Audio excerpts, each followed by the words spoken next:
إن الحمد لله نحمده ونستعينه ونستغفره ونعوذ بالله من شرور أنفسنا ومن سيئات أعمالنا أشهد أن لا إله إلا الله وحده لا شريك له وأشهد أن محمدا عبده ورسوله اللهم صل على محمد وعلى آله وأصحابه أجمعين أما بعد فيا أيها الناس اتقوا الله حق تقاته ولا تموتن إلا وأنتم مسلمون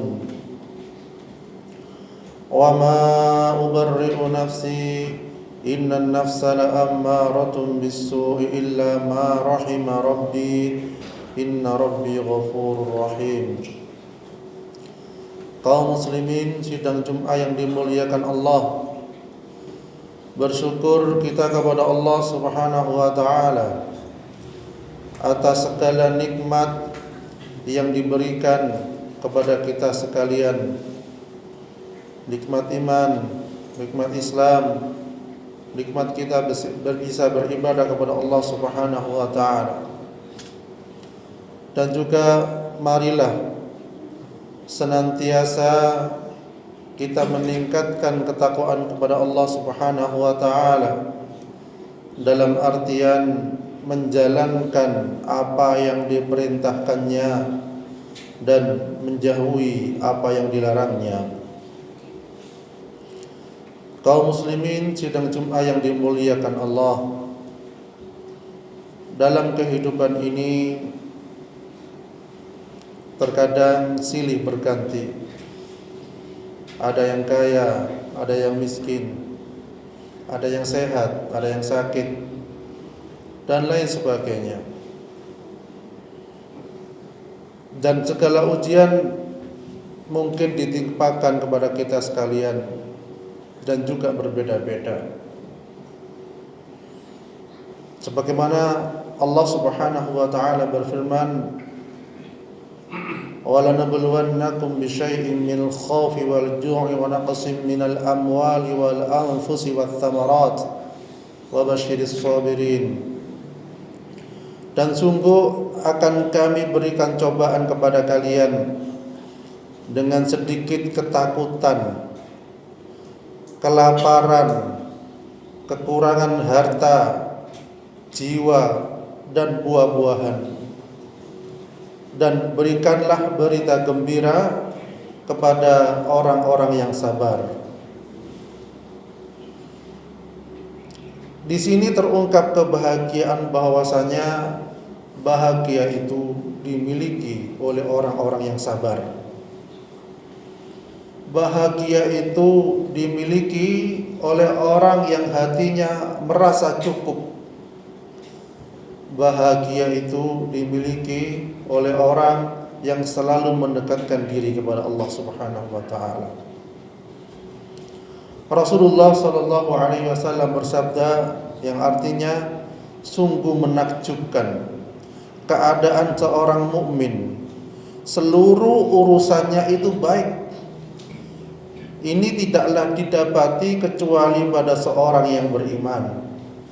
Jika mendapatkan kesenangan, ia bersyukur, itu baik baginya. Dan jika mendapatkan kesusahan, maka ia bersabar, dan itu pun baik baginya. Hadis riwayat Bukhari Muslim. Kalau kita menengok para salafus saleh, beliau itu ketika 1 bulan, katakanlah tidak merasakan sakit dalam tubuhnya atau tidak sakit tubuhnya, dia bingung, beristighfar, mohon ampun kepada Allah Subhanahu wa ta'ala ketika dia tidak sakit. Tapi ketika dia sakit, dia bersyukur. Apa syukurnya? Karena itu mengurangi dosa-dosanya, karena itu mendapatkan tambahan pahala untuknya, sehingga dia merasa tenang dengan sakit. Jadi para salafus saleh terdahulu itu merindukan sakit untuk apa? Mengurangi dosa-dosa. Kaum muslimin sidang jemaah yang dimuliakan Allah. Ada sebuah kisah. Ada seorang keluarga yang miskin, sehingga pada hari itu dia saking miskinnya dia hari itu tidak bisa makan. Tidak ada yang dimakan untuk hari itu. Sehingga si suami izin kepada keluarganya untuk keluar rumah mencari makanan, mencari rezeki. Terus dia susuri dari jalan ke jalan, dari tempat ke tempat, sampai sore hari pulang belum mendapatkan apa-apa. Ketika sampai rumah ditanya istrinya, bagaimana? Apa yang kamu dapatkan? Sudah dapat makanan? Dia katakan belum dapat apa-apa. Ya, akhirnya dengan kesabaran suami ini, dia mohon izin kepada keluarganya, kepada istrinya, izinkan saya istirahat sejenak, nanti malam mungkin habis isya dia keluar lagi untuk mencari makanan. Akhirnya keluarlah dia mencari makanan. Setelah istirahat, disusuri lagi dari tempat ke tempat, sampai tengah malam, kurang lebih jam 12 malam, belum menemukan apa-apa. Dan tepat pada kurang lebih jam 12 itu dia menemukan masjid. Dia masuk ke dalam masjid itu, beribadah, mohon kepada Allah Subhanahu wa taala diberikan rezeki. Pas bertepatan pada waktu itu juga ada di sana seorang raja, yang dimana malam itu raja ini sangat gelisah sekali. Dengan kegelisahannya itu dia ingin menyedekahkan hartanya kepada orang yang berhak. Akhirnya dia mohon kepada Allah diberikan petunjuk siapakah yang berhak harta yang mau dibawa itu, yaitu dengan kepingan emas dan makanan insyaallah. Sehingga dia naik kendaraan tidak dikekang harus kemana, terserah kendaraan ini, ontanya ini mau kemana. Akhirnya berjalan menyusuri, ketemulah masjid. Turun di situ si raja ini, dilihat di masjid gelap sekali, pada waktu itu nggak ada lampu kayak sekarang ini. Ya. Ditemukan di masjid itu ada lampu kecil semacam lilin gitu, ada.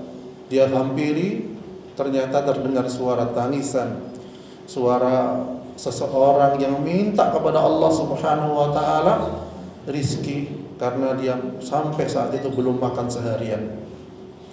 Dihampirilah oleh raja itu si orang tadi itu dengan keluh kesahnya dan lain sebagainya. Kemudian disampaikan kantong emas yang dibawanya tadi diberikan kepada dia, dan masya Allah dia bersyukur luar biasa. Karena sangat ibahnya, sangat kasihannya, dan si raja ini insya Allah sangat tanggung jawab kepada rakyatnya, sampai dikatakan begini kepada seorang miskin tadi itu, wahai fulan, kalau kamu butuh sesuatu, kalau kamu butuh makanan, butuh apapun yang kamu mau, nanti hubungi saya, mintalah kepada saya. Kalau perkataan seperti ini yang kita dapatkan umpama ketika kita berdekatan dengan seorang presiden, ketika kita berdekatan dengan seorang raja, seorang bupati, seorang gubernur, seorang yang menjabat, tentu insya Allah kita pun senang ketika ditawari seperti itu. Ya. Terus bagaimana kondisi si miskin tadi ini yang ditawari kesempatan yang luar biasa untuk dekat dengan raja. Bisa-bisa ketika dekat sekali dengan raja dijadikan mungkin penasehatnya, dijadikan mungkin ajudannya dan lain sebagainya. Tapi apa jawaban si miskin yang beriman tadi? Wahai raja, kalau saya nanti butuh sesuatu, butuh makanan, butuh apapun itu, saya akan minta kepada Allah Subhanahu wa taala. Jadi, bisa dibayangkan, saya akan minta kepada Allah Subhanahu wa taala ketika butuh sesuatu. Masya Allah. Inilah suatu hikmah yang sangat besar sekali.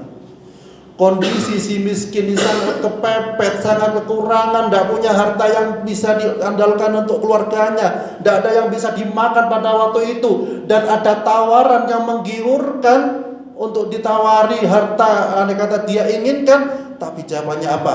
Wahai raja, kalau saya butuh sesuatu, saya akan minta kepada Allah Subhanahu wa taala. Masya Allah.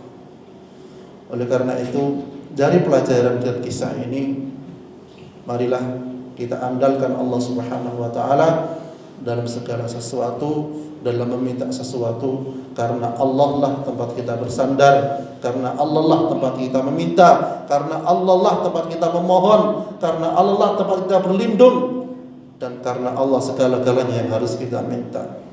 Dan semoga kita sekalian hanya bergantung kepada Allah Subhanahu wa taala.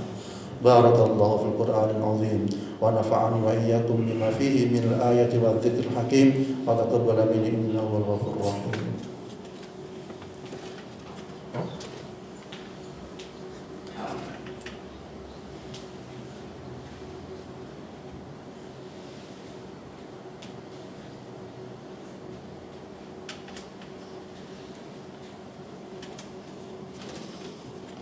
Innal hamdalillah nahmaduhu wa nasta'inuhu wa nastaghfiruh wa na'udzu billahi min shururi anfusina wa min sayyiati a'malina. Asyhadu an la ilaha illallah wahdahu la syarika lah wa asyhadu anna Muhammadan 'abduhu wa rasuluh. Allahumma shalli 'ala Muhammad wa 'ala alihi wa ashabihi ajma'in. Amma ba'd. Wa laqad khalaqnakum thumma sawwarnakum ثم قلنا للملائكة اسجدوا لآدم فسجدوا إلا إبليس لم يكن من الساجدين قال ما منعك ألا تسجد إذ أمرتك قال أنا خير منه خلقتني من نار وخلقته من طين قال فاهبط منها فما يكون لك أن تتكبر فيها فاخرج إنك من الصاغرين. Kaum muslimin sidang Jumat yang dimuliakan Allah. Dari pemaparan singkat tadi perlu kita pahami bahwasanya mungkin kebanyakan orang di luar sana merasa bangga ketika dia punya dekeng. Mungkin di luar sana banyak orang yang bangga ketika dia dekat dengan seorang jenderal, seorang pejabat, seorang gubernur, seorang bupati ataupun apapun itu. Dan dia merasa terlindungi ketika dekat dengan mereka. Padahal yang harus kita ketahui adalah yang maha kuat, yang maha esa, yang maha segalanya, yang memberi rezeki hanya Allah Subhanahu wa taala. Oleh karena itu merasa syukurlah ketika kita dekat dengan Allah Subhanahu wa taala, sehingga segala pertolongan kita hanya minta kepada Allah Subhanahu wa taala. Karena ada sebuah kisah yang perlu diingat kembali, bahwasanya ada seorang raja yang sebuah serbawah, pengikutnya banyak, dia jalan di tepi lautan sambil jalan-jalan, katakanlah seperti itu. Dan ketahuan ada seorang nelayan, seorang mencari ikan, mendapatkan ikan yang lumayan agak besar. Dan kemudian si raja itu pengen sekali ikan itu. Wah, ikan ini sangat menarik sekali, enak untuk dimakan dan lain sebagainya. Ya, padahal si cari nelayan orangnya miskin dan dia cari ikan untuk buat makan hari itu. Jadi karena keinginan raja yang memaksa itu, sehingga seakan-akan dirampas haknya orang yang cari ikan itu tadi. Diambillah, dibawa pulang, dimasak dengan yang lezat, kemudian dihidangkan kepada raja. Tapi ketika diambil ikannya dari nelayan itu, apa doa dari si pencari ikan itu? Ya Allah, Engkau yang maha kuasa, hamba tidak kuasa. Cuma itu tok kalimatnya. Ya Allah, Engkau yang maha kuasa, hamba tidak kuasa. Ya, ketika diambil ikannya itu, karena pasukannya banyak, senjatanya lengkap, rajanya berkuasa, enak ngambilnya kayak ngambil air gitu aja. Sehingga ketika dimakan oleh si raja itu, apa yang terjadi? Tiba-tiba dia tersedak duri yang ada di kerongkongannya. Mencari dokter spesialis dari dalam negeri sampai luar negeri gak sembuh-sembuh. Akhirnya jalan terakhir ketemu seorang ulama. Disampaikan, wahai raja, apa yang kau lakukan hari ini? Mikir dia. Seakan-akan gak punya salah, mikirnya lama. Jadi si raja seakan-akan gak punya salah, mikirnya lama. Akhirnya terakhir setelah lama dia mikir, dia baru sadar bahwasanya dia makan ikan itu dari seorang yang pencari ikan di laut. Kemudian apa jawaban ulama? Undang dia ke sini. Siapkan makanan yang lezat, yang enak dan sebagainya. Akhirnya diturutilah kemauan ulama ini, diundanglah dia. Dan Masya Allah, dengan izin Allah sembuh itu duri yang menancap di kerongkongannya. Allahu Akbar.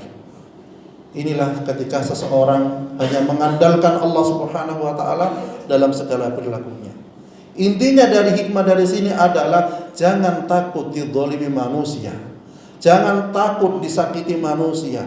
Karena kita punya Allah yang maha kuasa atas segalanya. Kita bisa mengeluh kepada Allah Subhanahu wa taala atas kezaliman yang diperbuat oleh manusia. Dan pengadilan hak di akhirat kelak, pengadilan yang maha adil, Allah Subhanahu wa taala yang akan mengadili dengan seadil-adilnya. Sekecil apapun Allah Subhanahu wa taala akan tahu.